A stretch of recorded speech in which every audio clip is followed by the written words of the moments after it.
അതായത് നമ്മളുടെ അടുത്ത് പറഞ്ഞ് ഹെൽത്തി ആയിട്ട് രീതിയിൽ പോയവരുണ്ട്, നമ്മുടെ അടുത്ത് പറയാണ്ട് കൂടെ നിന്ന് പിന്നിൽ നിന്ന് പാലോചിച്ച് പോയവരുണ്ട്. ഫസ്റ്റ് ഓഫ് ഓൾ ഒഫീഷ്യലി ഞാനൊരു മ്യൂസീഷ്യൻ അല്ല. അല്ല. കാരണം ഞാൻ ഒരു മ്യൂസിക് ഇൻസ്ട്രുമെന്റും ബേസിക് ആയിട്ട് പഠിച്ചിട്ടില്ല. ഓൾമോസ്റ്റ് ഇപ്പൊ നേരത്തെ ആക്ഷൻ സൂചിപ്പിച്ച പോലെ നമ്മൾ വിചാരിച്ചതിനേക്കാൾ അപ്പുറം നമ്മൾ അച്ചീവ് ചെയ്ത് കഴിഞ്ഞു. 5 കുട്ടികളുടെ അച്ഛനാണ്, 40 മ്യൂസീഷ്യൻസിനെ അങ്ങോട്ടും ഇങ്ങോട്ടും കോർഡിനേറ്റ് ചെയ്യുന്നതാണ്. ആ ഒരു ഇൻട്രോ പറഞ്ഞുകൊണ്ട് കുഴപ്പമില്ലല്ലോ സെറിൽ ബ്രോ? ഇപ്പൊ നമുക്ക് അങ്ങനെ കൂടുതൽ എക്സ്പെക്ടേഷൻ ഒന്നും ഇല്ല. ഇതിങ്ങനെ ഈ രീതിയിൽ തന്നെ മുന്നോട്ട് പോകും. നേരത്തെ പറഞ്ഞ പോലെ ഇതിലെ അവസാനത്തെ കലാകാരനും നമുക്ക് വേണ്ടെന്ന് പറയുന്നവരെ ഈ ടീം മുന്നോട്ട് കൊണ്ടുപോകും. എന്തൊക്കെ ബുദ്ധിമുട്ട്. നേരത്തെ രാകേഷ് ഏട്ടൻ പറഞ്ഞ പോലെ വൺ മാൻ ആർമി ആയിട്ട് yes I will do everything for the team, with the team, along with the team എന്നൊക്കെ പറഞ്ഞ് നടക്കുന്നു. ഒരുപാട് പ്രശ്നങ്ങൾ ഉണ്ടായിട്ടും പല രീതിയിലുള്ള ഇടപെടൽ ഉണ്ടായിട്ടും അവരൊന്നും ഇപ്പോഴും നമ്മളിൽ നിന്ന് മാറി പോകാതെ നമ്മുടെ കൂടെ ആത്മാർത്ഥമായി നിൽക്കുന്നുണ്ടെങ്കിൽ അതാണ് ഏറ്റവും വലിയ മോട്ടിവേഷൻ. ഇതിൽ നിന്ന് ആരൊക്കെ പോയാലും, ആരൊക്കെ ഇപ്പൊ കൂടെ നിന്നിട്ടായാലും പുറത്തുനിന്നായാലും ഇതിനെ തകർക്കാൻ നോക്കിയാലും അവസാനത്തെ ഒരു ആർട്ടിസ്റ്റ് ഇവിടെ ഉള്ളോടത്തോളം കാലം IRS ബാൻഡ് യു എയിൽ ഉണ്ടായിരിക്കും.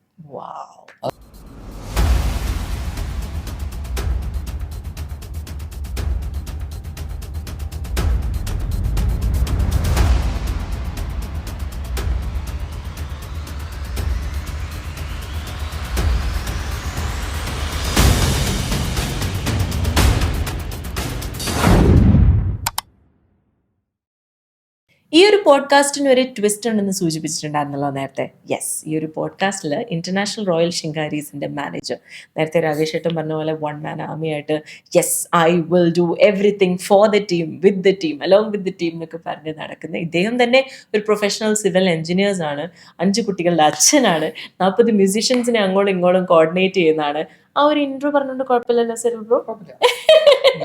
Yes, so welcome to my podcast. Thank you so much for coming. ഞാനത് വളരെ എന്താ പറയുക നിഷ്പ്രയാസം അങ്ങ് പറഞ്ഞെങ്കിലും അതൊരു ടാസ്ക് തന്നെയാണ്. How are you doing it? അത് ചോദിച്ചു കഴിഞ്ഞാല് വലിയ ടാസ്ക് തന്നെയാണ്. കാരണം നമ്മൾ ആദ്യം ഈ ബാൻഡിലേക്ക് വരുമ്പോൾ റിതംബേഡ് വായിക്കാനായിട്ട് എന്നെ വിളിച്ചിരുന്നത്. ഓക്കെ. അപ്പൊ ആദ്യം ഒരു ചെറിയൊരു നമുക്കറിയാവുന്നൊരു വലിയ എക്സ്പീരിയൻസ് അല്ലെങ്കിലും നമ്മൾ പള്ളിയിലൊക്കെ ചെയ്ത് പരിചയമുണ്ട്. ഓക്കെ.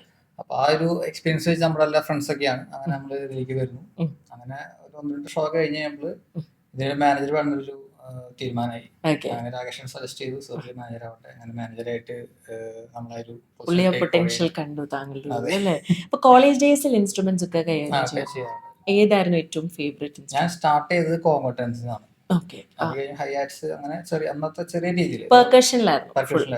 ഫാമിലിയിലായിരുന്നു മ്യൂസീഷ്യൻസ്? എന്റെ അമ്മയുടെ ആംഗ്ല മ്യൂസീഷ്യനാണ് ചാലക്കുടിയുള്ള.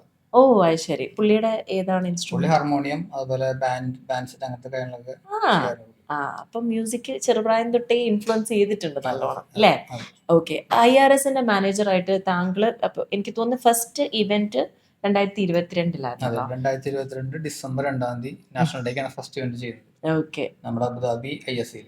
ഓക്കെ. എങ്ങനെ ഉണ്ടായിരുന്നു ആ ഒരു ഇവന്റ്? തിരിച്ചിങ്ങനെ ഓർമ്മകളായ പറക്കുമ്പോൾ ഫീലിംഗ് എന്താണ്? പറ്റി പറയുകയാണെങ്കിൽ അത് ഭയങ്കര ഒരു ടാസ്ക് തന്നെയായിരുന്നു. കാരണം നമ്മള് ഫസ്റ്റ് പ്രോഗ്രാമാണ്, ലോഞ്ച് ആണല്ലോ.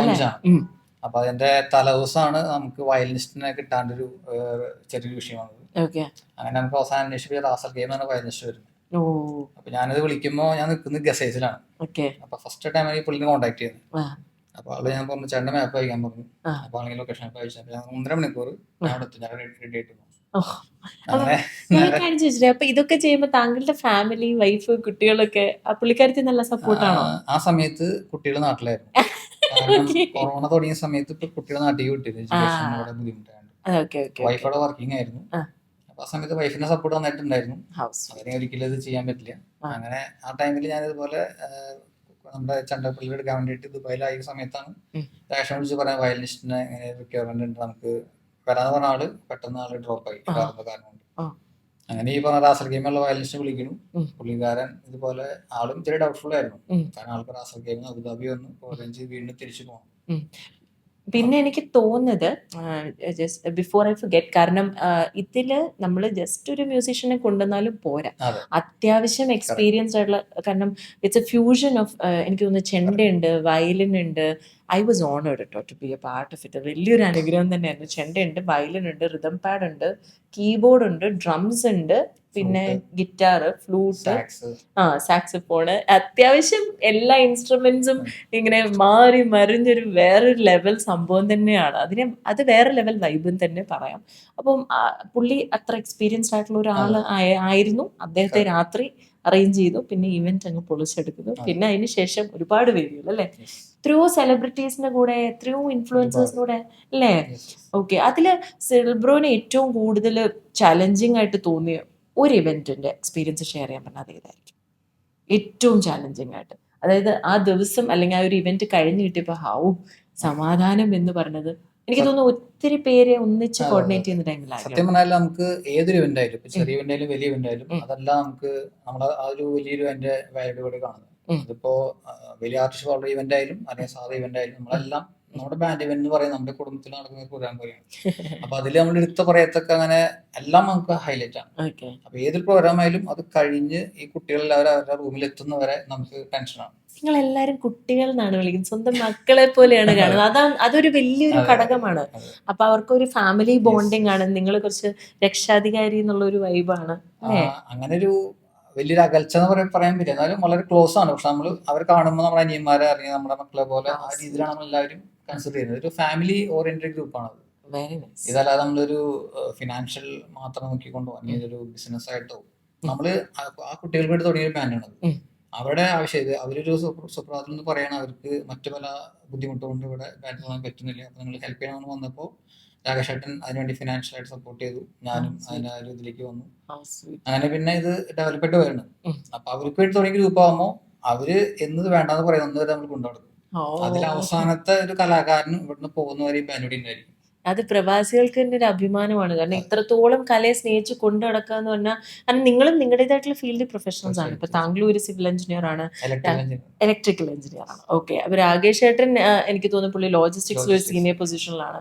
So it's not easy. ഇനിയും IRSന്റെ ഒരു ഡ്രീം എന്താണ്? ജസ്റ്റ് ഈ കുട്ടികൾക്ക് വേണ്ടി കൊണ്ടു നടക്കുന്നതിനോടൊപ്പം എന്തെങ്കിലും ഒരു ഡ്രീം സ്റ്റേജോ അങ്ങനെ എന്തെങ്കിലും ഒന്നുണ്ടോ? ഓൾമോസ്റ്റ് ഇപ്പൊ നേരത്തെ ആക്ഷൻ സൂചിപ്പിച്ച പോലെ നമ്മൾ വിചാരിച്ചില്ലെങ്കിൽ അപ്പുറം നമ്മൾ അച്ചീവ് ചെയ്ത് കഴിഞ്ഞു.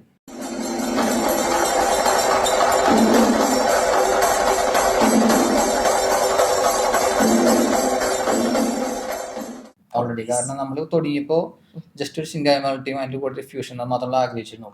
അതുകൂടെ നമ്മൾ ഒരുപാട് പല രീതിയിൽ വെറൈറ്റീസും ചെയ്തു കഴിഞ്ഞു. താങ്കൾക്ക് ചെണ്ട പറ്റുമോ? അത്യാവശ്യം. ഞാൻ അത്ര എക്സ്പെർട്ട് അല്ല, ഞാൻ സത്യം ഒന്നിലും എക്സ്പെർട്ട് അല്ല. അതിലെ റിസ്റ്റ് മൂവ്മെന്റ് ആണല്ലേ മെയിൻ അല്ലേ? സാധാരണ കുറെ കാര്യങ്ങളുണ്ട്, നമ്മൾ അവരെ പത്തിൽ എന്തെങ്കിലും നോക്കിയാൽ എങ്കിലും ആവശ്യം നമ്മളും കൂടെ കയറി നിൽക്കും. എനിക്കൊന്ന് പൂരത്തിലൊക്കെ പങ്കെടുത്ത് ഒരുപാട് കുട്ടികളുണ്ട് അല്ലേ അതില്? ഒരുപാട് പേരുണ്ട്. അതായത് നാട്ടിലെ പ്രഗത്ഭരായിട്ടുള്ള എല്ലാ ടീമുകളിലും, അതായത് ആ ഒരു നമ്മുടെ കലാകാരൻ നമ്മുടെ ഇതിൽ വന്നിട്ടുണ്ട്. നാട്ടിലത്തെ ഇപ്പോ നമ്മുടെ തൃശ്ശൂര്, അതുപോലെ കാസർഗോഡ്, തിരുവനന്തപുരം, എല്ലാ ജില്ലകളിൽ നിന്നുള്ള കലാകാരന്മാരുണ്ട്. അതും എല്ലാ ടീമുകളിലും മെയിൻ ആർട്ടിസ്റ്റ് നമ്മുടെ കൂടെ ഉള്ളത്. അപ്പൊ ആ ഒരു കിട്ടിയിരിക്കുന്ന ഒരു അസുലഭമായ അവസരം നമ്മൾ ഒരിക്കലും പാഴാക്കാത്ത അവരെ നമ്മുടെ കൂടെ നിർത്തി ഇത് നല്ലൊരു ടീമായിട്ട് കൊണ്ടുവരാൻ നമ്മൾ ശ്രമിച്ചുകൊണ്ടിരിക്കുന്നത്. ഇപ്പൊ നേരത്തെ പറഞ്ഞ പോലെ നമ്മൾ വിചാരിച്ച പോലെ ഒരുപാട് സ്റ്റേജുകൾ എല്ലാം നമ്മൾ അച്ചീവ് ചെയ്ത് കഴിഞ്ഞു. ഇപ്പൊ നമുക്ക് അങ്ങനെ കൂടുതൽ എക്സ്പെക്ടേഷൻ ഒന്നും ഇല്ല. ഇതിങ്ങനെ ഈ രീതിയിൽ തന്നെ മുന്നോട്ട് പോകണം. നേരത്തെ പറഞ്ഞ പോലെ ഇതിലെ അവസാനത്തെ കലാകാരനും നമുക്ക് വേണ്ടെന്ന് പറയുന്നവരെ ഈ ടീം മുന്നോട്ട് കൊണ്ടുപോകും. Show the way, go the way and be with them എന്നൊക്കെ പറയുന്ന പോലെ ഇത് കുറച്ചൊരു ഇമോഷണൽ ആയിട്ടുള്ള ക്വസ്റ്റ്യൻ, എന്നാൽ കൂടി ഇതിൽ നിന്നും ഒഴിഞ്ഞു പോയി തൻ്റെതായിട്ടുള്ള രീതിയിൽ രൂപീകരിച്ച ആൾക്കാരും കാര്യങ്ങളൊക്കെ ഉണ്ട്. അവരോടുള്ള നിങ്ങളുടെ ഒരു റിലേഷൻഷിപ്പ് ഇപ്പോഴും എങ്ങനെയാണ്? അതായത് നമ്മളുടെ അടുത്ത് പറഞ്ഞ് ഹെൽത്തി ആയിട്ട് രീതിയിൽ പോയവരുണ്ട്, നമ്മുടെ അടുത്ത് പറയാണ്ട് കൂടെ പിന്നിൽ നിന്ന് പാലിച്ച് പോയവരുണ്ട്, സ്റ്റാബ് ചെയ്ത് പോയി. രണ്ടുപേരോടും നമുക്ക് ഈ പറഞ്ഞ രീതിയിൽ അവർക്ക് വേണ്ടി തുടങ്ങിയ പ്രസ്ഥാനമാണ്. അപ്പൊ അതുകൊണ്ട് എടുത്തു പറയാൻ കാരണം, ഇതിൽ നിന്ന് ആരൊക്കെ പോയാലും, ആരൊക്കെ ഇപ്പൊ കൂടെ നിന്നിട്ടായാലും പുറത്തുനിന്നായാലും ഇതിനെ തകർക്കാൻ നോക്കിയാലും അവസാനത്തെ ഒരു ആർട്ടിസ്റ്റ് ഇവിടെ ഉള്ളടത്തോളം കാലം IRS ബാൻഡ് UAE ഉണ്ടായിരിക്കും. അപ്പോൾ ഒഫീഷ്യലി ഞാനൊരു മ്യൂസീഷ്യൻ അല്ല. കാരണം ഞാൻ ഒരു മ്യൂസിക് ഇൻസ്ട്രുമെന്റും ബേസിക് ആയിട്ട് പഠിച്ചിട്ടില്ല. Powerful words. ഇനിയും സിൽബ്രോന്റെ ഫാമിലിയുടെ ഒരു സപ്പോർട്ട് വലിയൊരു റോളാണ്, പ്രത്യേകിച്ച് വൈഫിന്റെ. പുള്ളിക്കാരത്തി എങ്ങനെ, ലവ് മാരേജ് ആയിരുന്നോ? അല്ല, അറേഞ്ച് മാരേജ് ആയിരുന്നു. അറേഞ്ചാണ്, പക്ഷെ ഒരു 6 മാസത്തോളം ലവ് ചെയ്യാനുള്ളൊരു സമയം കിട്ടി. സോ അത് love cum arranged cum love അല്ലേ? ചെയ്തു. പിന്നെ അതൊരു ഗ്യാപ്പ് ഉണ്ടായിരുന്നു. നൈസ്. ആള് മ്യൂസിക്കുമായിട്ട് എന്തെങ്കിലും ബന്ധമുണ്ടോ? പാട്ട് പാടും. ഓക്കെ. അപ്പൊ പുള്ളിക്കാരത്തി പക്ഷെ അങ്ങനെ സ്റ്റേജ് പെർഫോമൻസ് ഒന്നും ഇല്ല. മക്കൾക്കും മ്യൂസിക്കിൽ നല്ല ഇൻട്രസ്റ്റ് ഉണ്ടോ? അവർക്ക് ഇൻട്രസ്റ്റ് ഉണ്ട്. പക്ഷെ ഈ പറഞ്ഞ രീതിയിൽ കൊറോണ സമയം തൊട്ട് അവര് നാട്ടിലാണ് ഇപ്പോൾ ഓൾറെഡി. അപ്പൊ എനിക്ക് കൂടുതൽ അവരെ കാര്യം ശ്രദ്ധിക്കാൻ പറ്റിയിട്ടില്ല. അത് ശരിക്കും എന്റെ ഒരു ഫെയിലർ എന്ന് വേണമെങ്കിൽ പറയാം.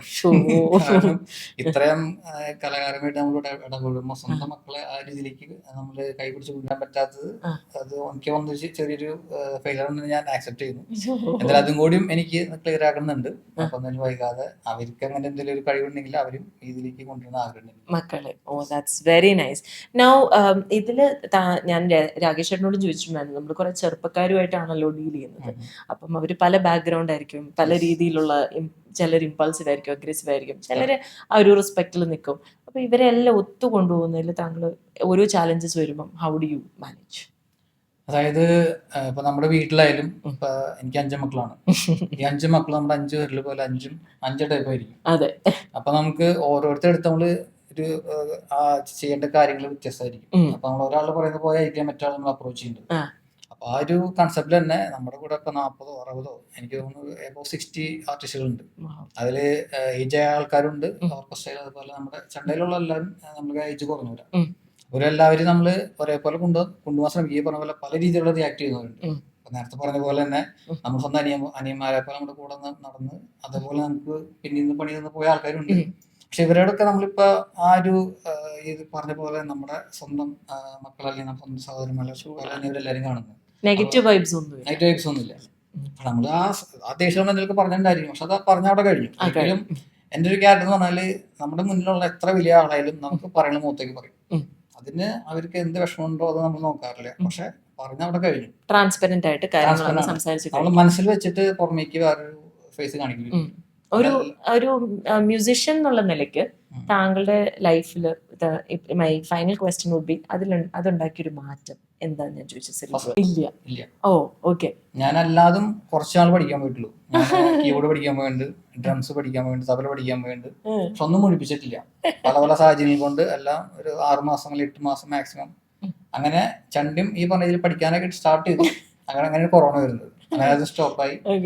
ഇപ്പോ സത്യം പറഞ്ഞാല് ഇതൊക്കെ കൂടെ ഇവരൊക്കെ ചെയ്ത് കാണുന്ന ഒരു സന്തോഷം. അങ്ങനെ ആ ഒരു സിറ്റുവേഷൻ അവർക്ക് ഇപ്പോ ചണ്ട വയ്ക്കാൻ ആള് ഷോർട്ടേജ് വരെ അല്ലെങ്കിൽ ഓർക്കസ്ട്ര ആള് കുറെ ഞാനും കയറി ചെയ്യുന്നു. എനിക്ക് ഇഷ്ടമുള്ള ഒരു ഫീൽഡ് ആയതുകൊണ്ട്. പക്ഷെ ആസ് എ മ്യൂസിഷ്യൻ എന്ന് പറയുമ്പോൾ അത് പഠിക്കാത്തതുകൊണ്ട് ഞാൻ സെൽഫ് അംഗീകരിക്കില്ല മ്യൂസിഷ്യനാണ്. ഇല്ല, ഇനിയും ലോങ് വേ ടു ഗോ.